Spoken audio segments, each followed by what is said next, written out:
Okay, so what we will do is we will have one volunteer to read the golden stairs, and once we finish, we'll go into a few minutes of silence.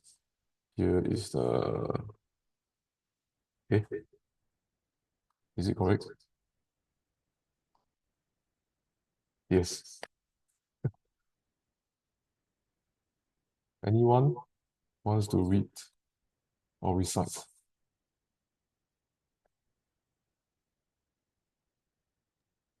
I would love to. Okay. But Fatima, maybe you this time. I did it. Please, go for it. Well, okay, we can just Network. Nice to see you, Leo. A clean life, an open mind, a pure heart, an eager intellect, an unveiled spiritual perception, a brotherliness for one's disciple, a readiness to give and receive advice and instruction, a loyal sense of duty to the teacher, a willing obedience to the behests of truth, a courageous endurance of personal injustice, a brave declaration of principles, a valiant defense of those who are unjustly attacked, and a constant eye to the ideal of human progression and perfection which the secret science depicts. These are the golden stairs up the steps of which the learner may climb to the temple of divine wisdom.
Oh, nice.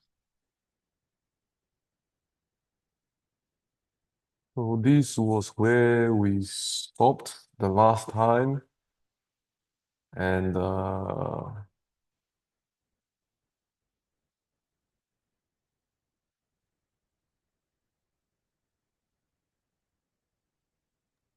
I can read the whole paragraph and then we can discuss the sentence that is yellow or the last one. Yes. okay. Okay, I'll read it. All metaphors have their limits. And if we think of this set of ethical principles that we call golden stairs too literally as steps that we climb one at a time to reach some pinnacle of moral perfection, we will have trespassed the limit of the metaphor. We do not climb the golden stairs once only, but many times, repeatedly. Every action of ours is a step in some direction of these stairs. And so the first step is not taken once only, but over and over again.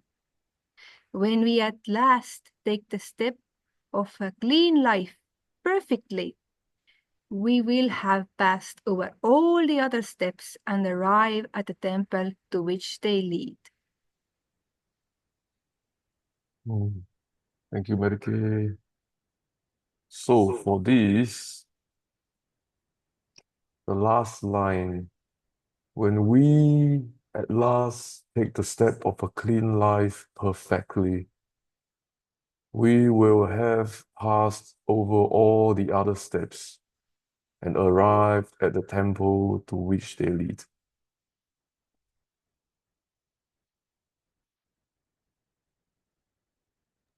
Time will tell.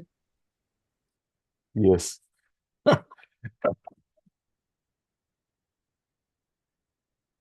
So it feels like this line is talking about how all the steps that we keep taking over and over again, and you will lead back right to the last point, which is the first, so-called the first step, the clean life in a perfect sense. Does it sound like that? Anyone has any comment? For me, it is trying to say, because before she's saying that we go in all of them so many times, no? So it feels in a sense that we don't have to work one by one, but it's something that in our every action, maybe certain steps are touched on a sense, maybe we find during the day a moment of where we are, sorry, maybe I'm being wrong, but maybe a moment where one of the steps is more relevant than other. For example, the helping somebody who's been unjustly attacked. So it may be that comes to us before the clean life. No? So I think it's not a chronological order. So I think it's saying that as we are working on everything, in the moment one, which is the most simple, will be perfect, it means everything will be perfect. Because the work is, for me, that is what is trying to say. And it's using the first one, because then we understand that it's not that it's the most simple or that you will go one by one, but that when the realization is done, will be as a whole. Thank you. Mary-Kate?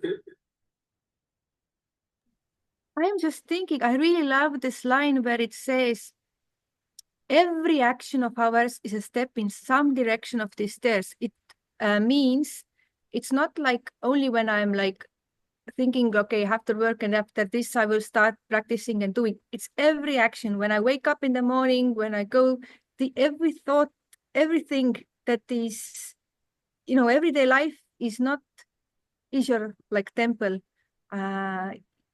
I like that he brings it out here, that maybe it's not about the clean life, but there's something other. Always you can like, analyze every action, how it is, in what step I'm now taking, and is it going up or down? Like they say, in the evening, it is suggested to look over your day, the things you have done.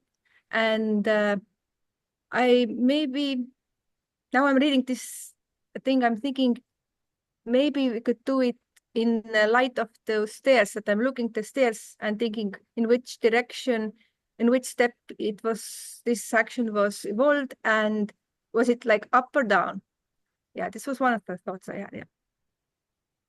Oh, I think it's a good one. I think it is a very good guideline for us to reflect on. You see, like the first three words, right? The first three was a clean life, an open mind, a pure heart. And it reminded me of what I've heard. We had a meeting today, this morning, Sunday mornings. And it was mentioned again for what is good, true, kind, true, and helpful. And I think these three correlates to the first three, right? The clean life, an open mind, a pure heart. So I think what Mary Kay was talking about, reflection, is something very relevant. Because there's a lot of time people will say, are you even thinking about what your actions, what you have done, your actions? But the thing is, based on what are we supposed to be reflecting on, right? There's supposed to be a reference. And I think this one is a good one. It's a good point, mate. Very good. Thank you. Any comments of on what we have just talked about?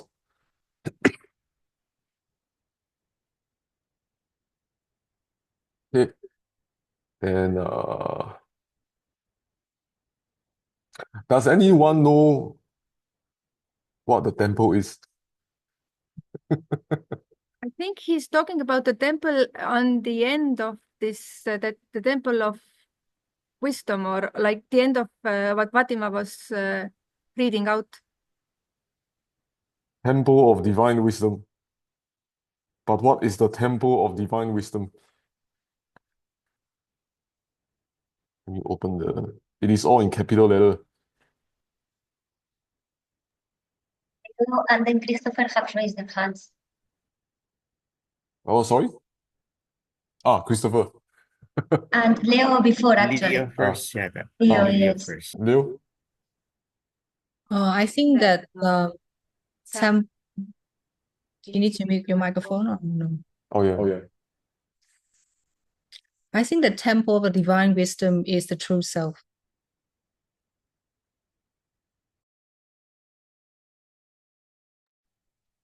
Chris?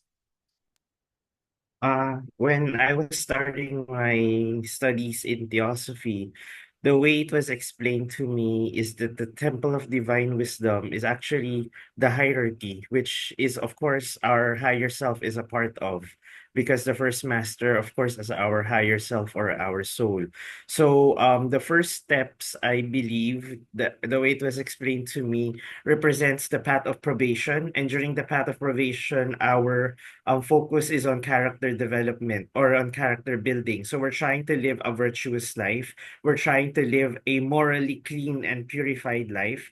And once we achieve that, the masters say that there's going to be a light in the head which they will see, and then you will be able to become, well, in Theosophy, you will become a disciple once you are able to achieve a certain level of purity, that you're able to stand at the feet of the masters. So that's why the life of a Theosophist is trying to align ourselves with the correct principles, with the correct universal laws.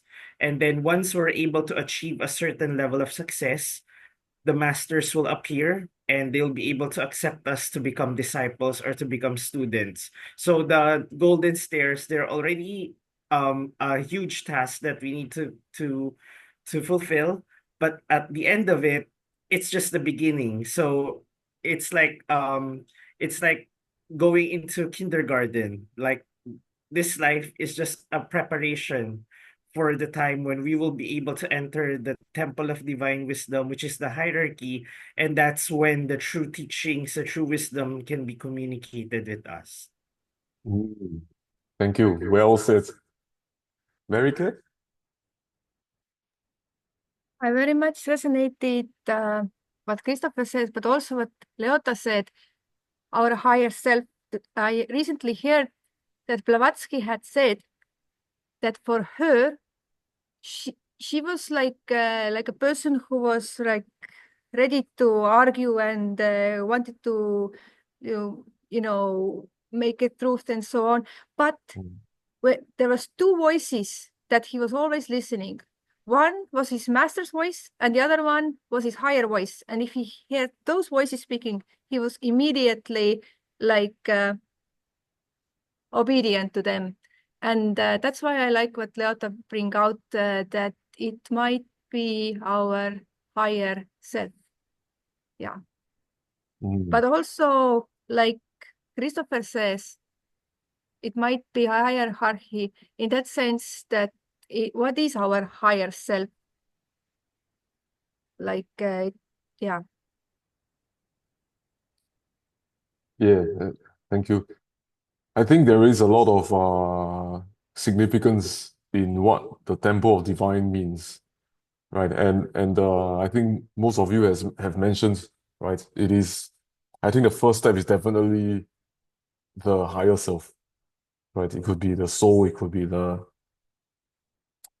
spiritual self, the Atma. And the thing is, and on top of that, taking the first step, like what Christopher says, like really the golden stairs is preparing ourselves for kindergarten. We've not even started school yet. We're just learning all the alphabets or trying to piece sentences together just so that we can be worthy to be at the feet of the master. And yeah, there's a long way to go. And just for the golden stairs is really something very challenging. Oh, that's nice. Okay, so anyone wants to go for this paragraph?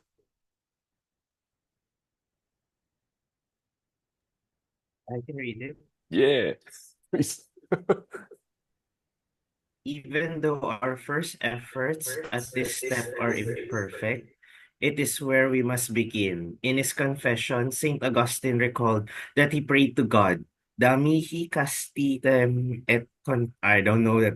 Give me chastity and continence, but not just now. That is the way most of us are with virtues we think will make life more difficult and less pleasant for us.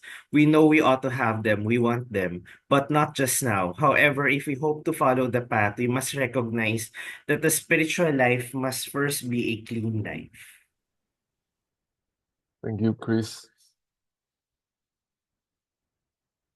Even though our first efforts at this step are imperfect.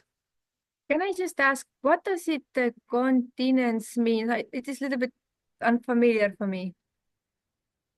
Anyone? Give me chastity and continence. I also don't know what it is. Does anyone know? Yes, in Spanish we have the same word, is to do something out of measure. Continence is to be measured in the way you do the things, to be timed, to be measured. Don't be excessive or addictive or what is it? Yes, you know what I mean. In a content manner. Just copy the whole thing and put it there. What? Copy the whole Latin sentence and just put it there. No, We we're don't looking for hear you one very word. well. We are looking at one word. Self-restraint. Ah, It's the control bowel movements. More like the balance measure than That's the Right. medical. That's the medical That- definition. Yeah. So continence means abstinence. That means that that's the medical. you restrain from sex. Of course.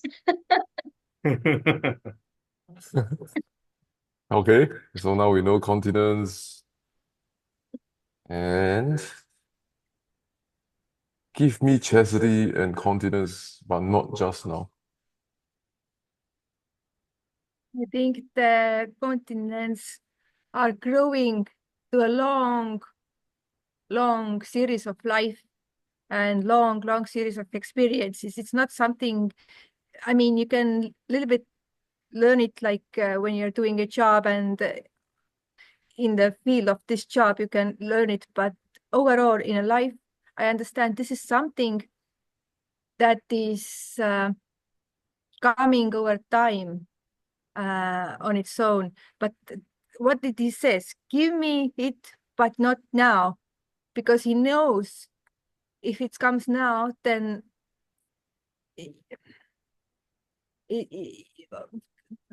you give up also the fun part. Like, you have desires, you suffer because of them, but you also have a little bit fun part. And there is, if you're not ready to give up the fun part, you're not ready to also give up the hard part.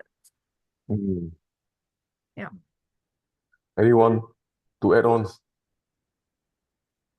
Hey, Kiran. Let me. Fatima. Yeah, I use my natural hand.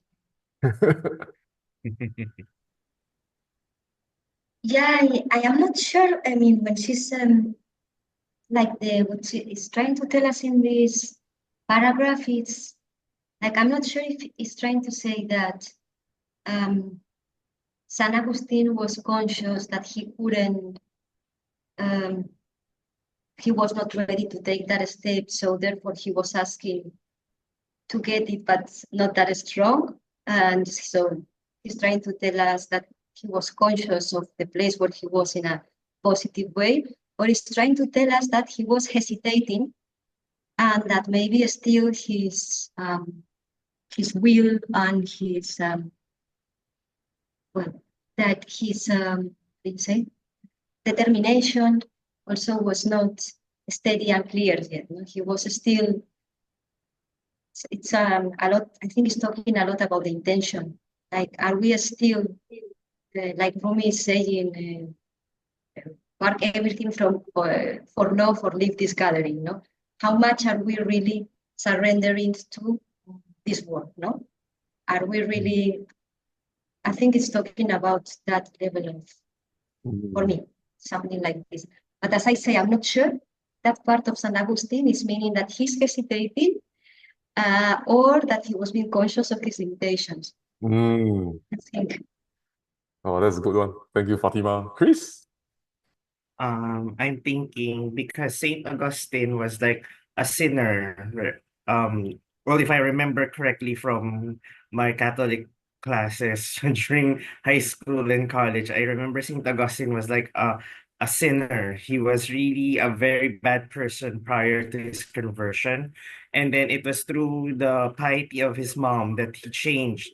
So his prayer is give me chastity and continence, which means give me self-restraint, but not just now. So he's saying that give me chastity and self-restraint, but it has to be steady because the way of virtues is not the easy path, right? I mean, in our day-to-day living, we know that we can choose to do the right thing or we can choose to do the easy thing. And most of the time, for most of us, we choose the easy thing. So I think Saint Augustine is saying that because he was a sinner before, it takes a lot of chastity and self-restraint for him not to choose the easy path. So I think this is also what he's saying, that in our everyday life, we always have to choose between the virtuous life and the easy path.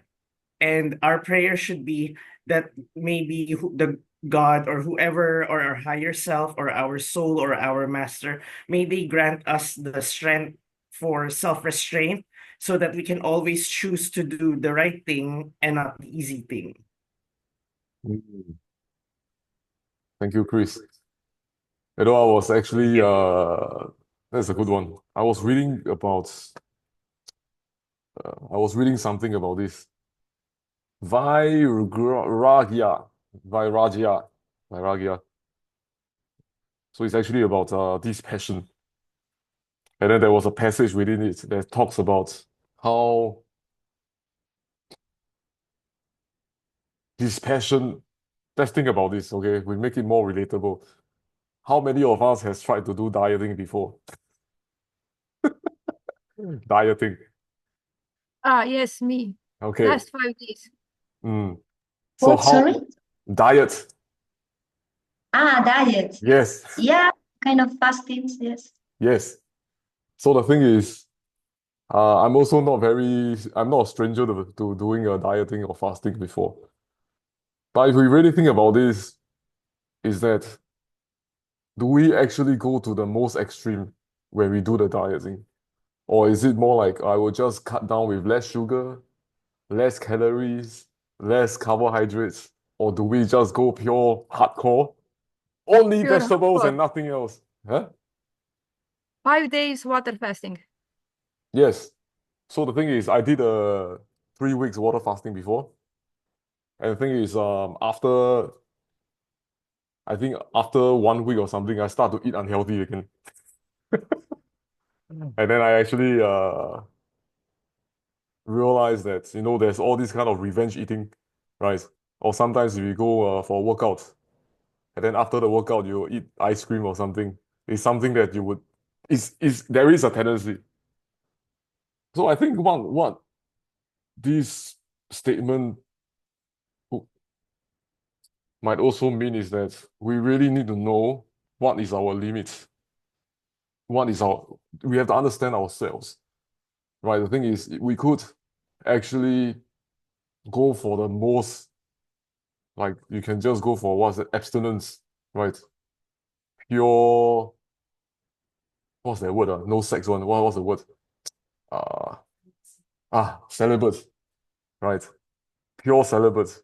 And then the thing is, you might actually just, probably it might be for the wrong intent, that you will want to do it so extreme that you would actually become a lot more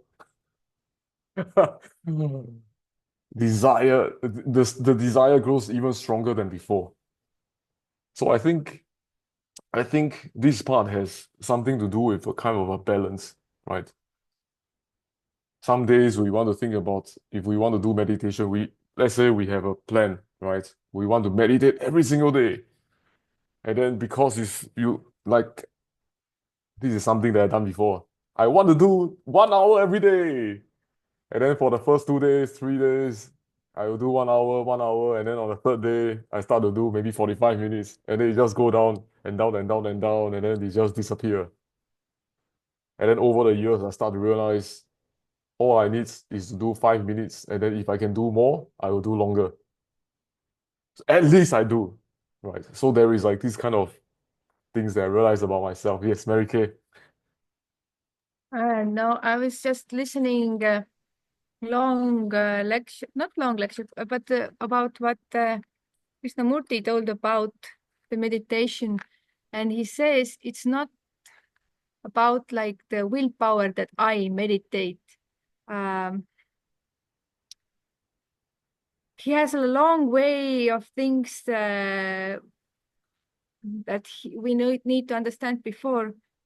But he says where there is a will, there's resistance, and then there's not like awareness of all. And then this is not the meditation. Meditation should be something that arises naturally. And I was like, yeah, if I like, this is the thing, because there's always like some kind of war going on in your mind. Yeah, but meditation is then when there is an emptiness, like silence. But usually it's like, yeah, not there. Yeah, I think it has something to do with we all need to really start somewhere. That's something, right? At the start, it can be a will. You can will it to happen, and then there will be resistance, and then we just keep going at it and keep going at it and keep going at it. And then one day we'll start to realize that there's so much less nonsense in our minds that we would actually just we could. So there's a cycle, right? Sometimes we have, yeah, very good. I think it's opposite. Like the more you clean out, if you clean out, like it's a water you have, and you have some dirt on it, and if you clear out the top, you can see how much there in the middle and in the very bottom. So the more you clear, the more you notice that you have the small things. You start noticing the small things you didn't even notice before. So I don't know if it ever becomes like clean, because I think if it's becomes like a clean and easy, then there's some other aspect you can work. Yeah. It's just like cleaning a surface, and then it reveals the stains. More and more stuff. That's good one. Hello, Kiran. Something to say with your camera on? Yeah, no, I was just busy doing something. I might have to drop off very early, like in about 20 minutes or something, but I thought I'll just join the discussion anyway, as long as I can. Yeah. How are you all? That's good. Yeah, good. Yep. This is a good one. So this next slide. That is the way most of us are with virtues we think will make life more difficult and less pleasant for us. We know we ought to have them, so we want them, but not just now. It reminds me of, don't understand? It reminds me of, yes, I think it's correct. Does it not make sense? That is the way most of us are with virtues. Might be a comma here. We think with virtues we think will make our life more difficult and less pleasant for us. We know we ought to have them, so we want them, but not just now. It's just like meditation for me. Wake up in the morning, it's just so sleepy, and then think about meditation, and I think, but I know it's important. I was like, That's similar. Yes, Mary Kay. I just remember, like the Buddhists, or like it is brought out, like it is so much harder for us to practice the meditation that if we were be in a monastery where everybody wake up like 5:30 and are going to meditate and have the prayers together. It's like, because we are alone, we are or we are in a house, and I don't know what other people are doing around. Maybe they have their own thoughts and things, and to be resistance, it is like you have to practice more, you have to be stronger. It is easy if everything's around you, the thought form is like building up and protecting, if you know what I mean. But if you're alone and you have to, then you are practicing in a sense more if you are meditating in those conditions. It is, yeah. So Yeah. don't belittle yourself. Be proud of yourself. Yeah. Good one. Fatima. Just wanted to say that, well, in one hand, bringing also Krishnamurti, like Mary Kim, he always talks about this not have this willing, this action, no, nothing that is causing an internal division, nothing that is causing any kind of division. But he always talks about the exploring and the understanding and the clearance and the power of the true exploration and the true clearance, no? So actually, and then also I want to bring something I heard from Pablo Sender. It's a talk on the fundamentals of theosophy, and basically he was saying that, so the aim of theosophy is not, we are not working on this clinicine, we are not starting all these golden stairs for our own enlightenment, but we understand that the objective is exactly what Christoph was saying before. We are cleaning ourselves to become helpers. And by cleaning us, we are helping the humanity, no? So I think also to remind us about the motivation. It's not like you meditate for yourself, but if in that moment you realize that that thing is also, you know, as a service for the humanity, maybe also that brings us also to another motivation. And then the inner conflict, maybe bringing this truth back to our minds, having this clarity, then, yeah. Good point. Thanks, Fatima. Kieran. Yeah, I know, interesting discussion, really. But I was just thinking, like I kind of agree, you know, the way Krishnamurti puts it, because I think his way of looking at meditation is more like allowing it to happen, right? And what allowing in that case means is like, you shouldn't be doing anything by yourself. Like in that sense, if the thoughts are coming, let them come, right? You don't try to control the breath, or you don't try to control thoughts. You don't try to overly control your posture. In that moment, sometimes it happens, you know, in my personal experience, sometimes I would start meditating with a slightly slouched position. which I wouldn't even realize. But when I go deeper into it, it just naturally autocorrects, right? So it's just allowing kind of it to happen by itself. So our challenge is, can we just be with it? Like, that is the most challenging part, isn't it? Like, but I mean, like, it's allow the breath to happen, allow the thoughts to come and go. But, it's, can you really just be and not really get entangled in that, whole circus that's going on in our heads? And I think that is the most tricky part. And that, I think, applies to everyone, irrespective of whether you're a monk or not, because even if you're a monk, sometimes you have, they have to go and collect alms because they, have to live by those. So they do go out in society. They do live in a sangha. And even if they're monks, it doesn't mean that they're always, hunky-dory and all love and light. I'm sure they have differences even there. And people are people at the end of the day. Let's not forget that. So they have their own differences at their own level. But then, they have to, collect alms for the food and all. They have to collect from other people, so they have to go out. And it's not that they're just meditating all day. But yeah, sometimes when you're alone, it can get even more difficult to meditate, especially if you're going through a tough time and you're alone. Then, in fact, those are the times when you struggle the most. So in that case, I feel it's a matter of how your circumstances are. Like, are you in a safe and secure and a loved kind of an environment? Then maybe it's easier. But you can be alone, but you're suffering, and meditation becomes even more difficult in that case. So sometimes we've all maybe experienced that at some point we go through a low phase, and we kind of tend to isolate ourselves from our surroundings, and therefore it's not that we are meditating a lot during those times, are we? We're probably trying to soothe ourselves. We try, of course, but it just becomes easier. It's not so easy, I mean, because there are many things bothering us. So the challenge is to just shut up and be. Yes, that's the most challenging part, and let the circus take place without getting lost in that thing. But it's easier said than done, for sure. Yes, thanks, Kiran.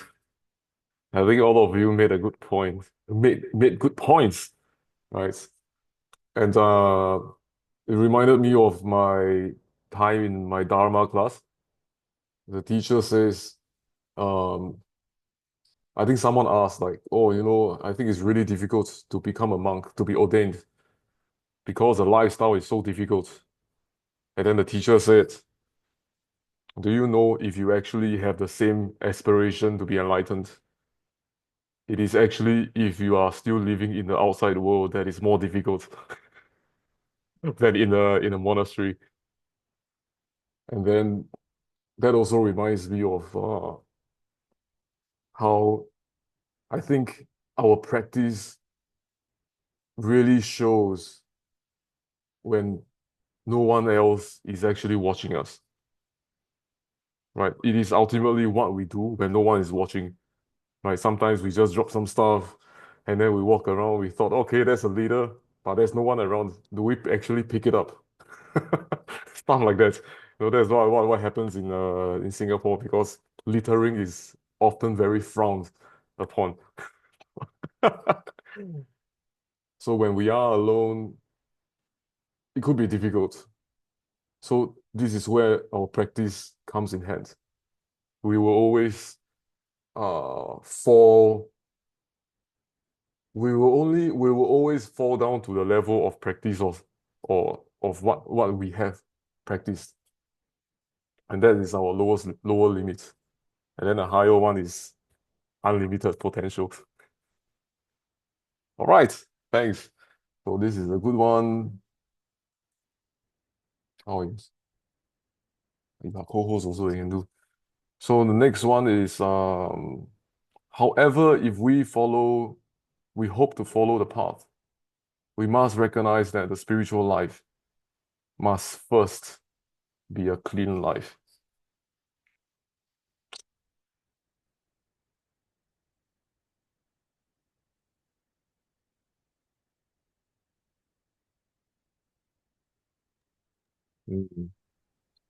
This is good. Yeah. Again, here I would say allow the cleansing to happen. Just allow it to happen. Like, you know, the doer part is the one that tends to mess up things more. Like, you know, it should be clean, sure, for sure, but allow the cleansing happen, you know, on its own course. You just be a good conduit, that's all. Mm. And I think sometimes, especially on the spiritual life, there are times that we realize after what we have done that what we have done may not be a clean life or whatever it is that wasn't following it.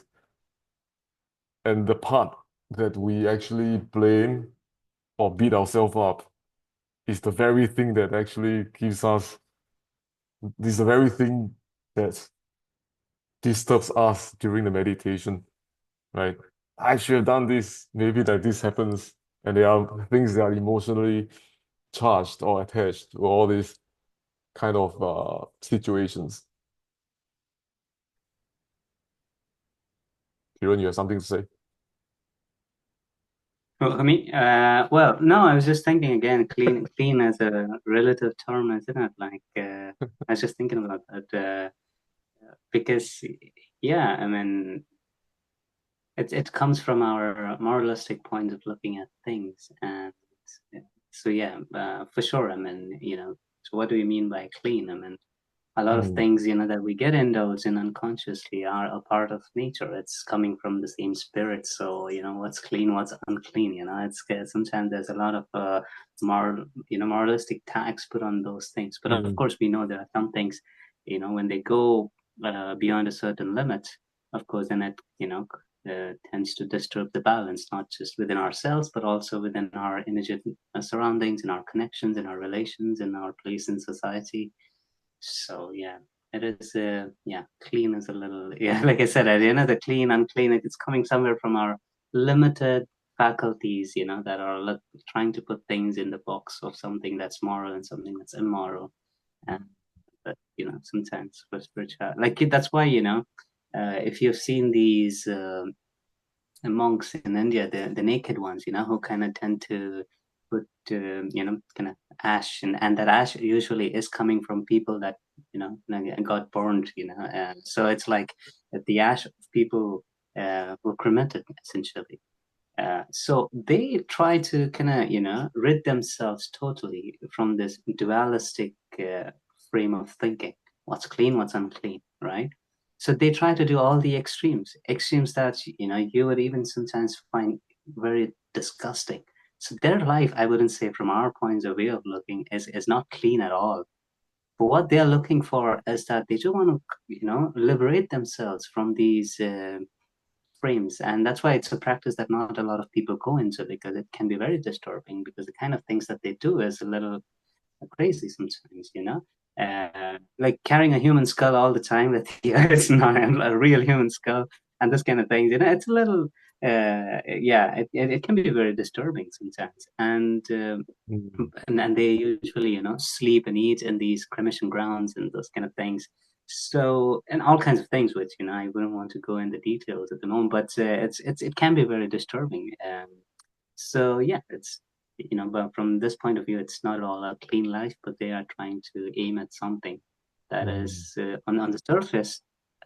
It's not very obvious, but when you look at it on a deeper level, then you try, you know, you then try to understand the meaning behind it.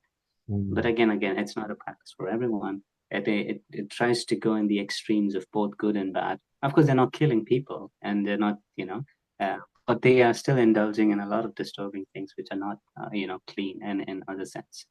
So yeah. So I was just thinking about that in my own head. Thank you, Kiran. I think that's a good point, because we had a discussion today as well about opinions, right? Why is opinions, how could opinion become a blockage for the mind, right?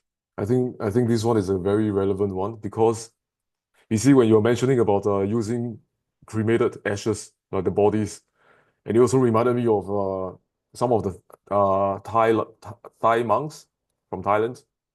They sleep with a corpse for I don't know how long, like a week or something, or more, like 49 days. it's the same in amongst these monks as well. That's why I was just yeah, I didn't want to mention that because it might have sounded So a little very too extreme. yeah, I didn't know the sensitivities of yeah. Mm. And that reminded me of how, we constantly, I think what we ought to do, what we should be doing in the form of our contemplation, for example, is really to challenge what we actually think, what things around us, what the desired things, what life is, what all these things actually mean, and does it actually align or correspond to the highest values or virtues, right? We think about corpse, we think about ashes. I think I actually saw, like, I can't remember who told us, like, there's a little bowl with ashes that you can put on the head. And I was like, oh my gosh. But yet I think again, like what Kiran you're saying, that this is just powder. Okay. If I actually don't think about it as like as someone else's body or a dead body or something like that, it doesn't really matter. Then it start to really got me thinking about the conditions that I have, right? What are the things that disgust us? Like, it's not just like bodies, it could be food that drop on the ground, for example. If you're like, gross, I wouldn't want to eat that. There are so many different things that we are so attached to. And all these are the more extreme stuff that really evokes a lot of all these stronger emotions. And then to the smaller stuff, like, do I actually want to eat this or not? Like the usual daily functions, daily stuff in the life, right? Or maybe I just like to walk on this side of the road with more trees and less. But all those are really, even though very subtle, but those are conditionings, right? The really, really subtle ones. And I think the benefits of meditation, or at least contemplative meditation, could be something that focuses on all these things around us in our lives, what actually mean positively or negatively to us. And then, like, somehow you may even remember your past lives experience why you are afraid of snakes or cockroaches or lightnings, right? I think that's a good point about using the ashes as an example. I think it's a good one. Mhm. Yeah, but when you mentioned about conditioning, I think it's our conditioning itself that then directs us towards what kind of a spiritual practice would be best suited to us. Based on your individual temperament. So you don't have to be one of those monks in order to get to the next stage. But it's just something that appeals to some people. It's more to them it seems I don't know, exciting or something that they would really want to try, or really it really depends on their own kind of individual spiritual goals in a way. But yeah, again, that too is a function of their own conditioning. So it's what kind of circumstances were you brought up in, and what kind of people you took your spiritual inspiration from, and how did that align with your own personal temperament? And so we all try to find that sweet spot, isn't it? Because we've all been seekers and we've been in different directions, and we're looking for that sweet spot that kind of puts us in a place of alignment, and we think, okay, this is where I should be, and this is kind of my path. So yes, so I think that is also a function of conditioning, I would say. And then they go extreme in trying to overcome that conditioning. So yeah. This is a good one. Thank you, Kiran. Okay, we are 4 minutes. Yes, so no more paragraph, but let me mark this first. I think today is a good session. And let's have a few moments of silence, and then we would end with universal prayer. A universal prayer, yes. And then a bell, and then we'll end. Okay. Let's take a few moment of silence.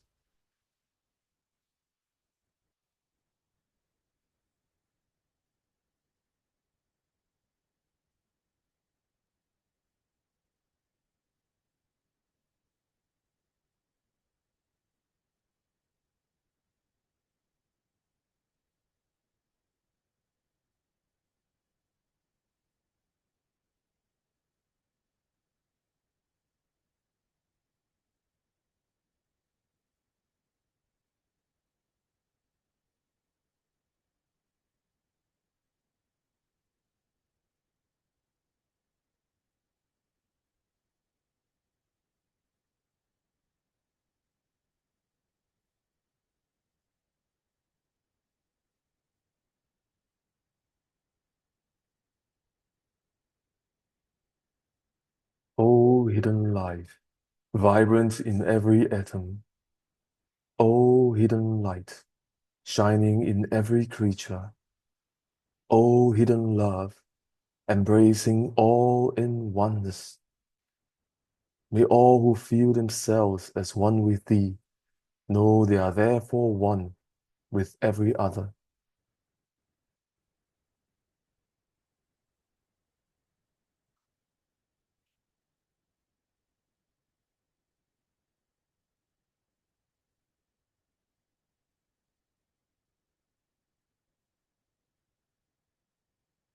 Thank you, everyone. It's a very, very interesting session today. Thank you. Thanks, everyone. Lovely seeing you. Yeah. How do I stop Thank you. recording? Ah, okay.